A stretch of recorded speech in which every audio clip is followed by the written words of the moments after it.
Hi hello ನಮಸ್ತೆ friends. ನಾವು ಪ್ರತಿ ದಿವಸ ಈ ಗಿಡಮರಗಳನ್ನು ನೋಡ್ತೀವಿ, ಆದರೆ ಎಲೆಗಳ ಬಣ್ಣ ಹಸಿರು ಯಾಕೆ ಯೋಚಿಸಿದ್ದೀರಾ? ಇದಕ್ಕೆ ಕಾರಣ ಎಲೆಗಳಲ್ಲಿರುವ ಕ್ಲೋರೋಫಿಲ್ ಅನ್ನೋ ಒಂದು ಪಿಗ್ಮೆಂಟ್.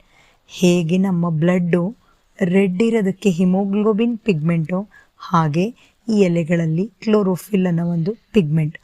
ಇದು ಸೂರ್ಯನ ಬೆಳಕಿನ ಕೆಂಪು ಮತ್ತು ನೀಲಿ ಬಣ್ಣಗಳನ್ನು ಹೀರ್ಕೊಳ್ತದೆ. ಸೂರ್ಯನ 7 ಬಣ್ಣಗಳಲ್ಲಿ ಕೆಂಪು ನೀಲಿ ಬಣ್ಣವನ್ನು ಹೀರ್ಕೊಂಡು ಹಸಿರು ಬಣ್ಣವನ್ನು ಹೀರಿಕೊಳ್ಳದೆ ಅದನ್ನು ನಮ್ಮ ಕಣ್ಣುಗಳಿಗೆ ವಾಪಸ್ಸಾಗಿ ಪ್ರತಿಫಲಿಸ್ತದೆ. ಹಾಗಾಗಿ ಎಲೆಗಳು ಹಸಿರು ಬಣ್ಣದಿಂದ ಕಾಣಿಸ್ತದೆ ನಮಗೆ. ಎಲೆಗಳ ಈ ಹಸಿರು ಬಣ್ಣಕ್ಕೆ ಕಾರಣವಾದ ಕ್ಲೋರೋಫಿಲ್ ಸೂರ್ಯನ ಬೆಳಕನ್ನು ಬಳಸ್ಕೊಂಡು ಸಸ್ಯಗಳಿಗೆ ಆಹಾರ ತಯಾರಿಸಲು ಸಹ ಸಹಕಾರಿಯಾಗುತ್ತದೆ. ಮತ್ತಷ್ಟು ಇಂತಹ ಕುತೂಹಲಕಾರಿ ವಿಷಯಗಳಿಗಾಗಿ ಕಾಯ್ತಾ ಇರಿ. ನಮಸ್ತೆ.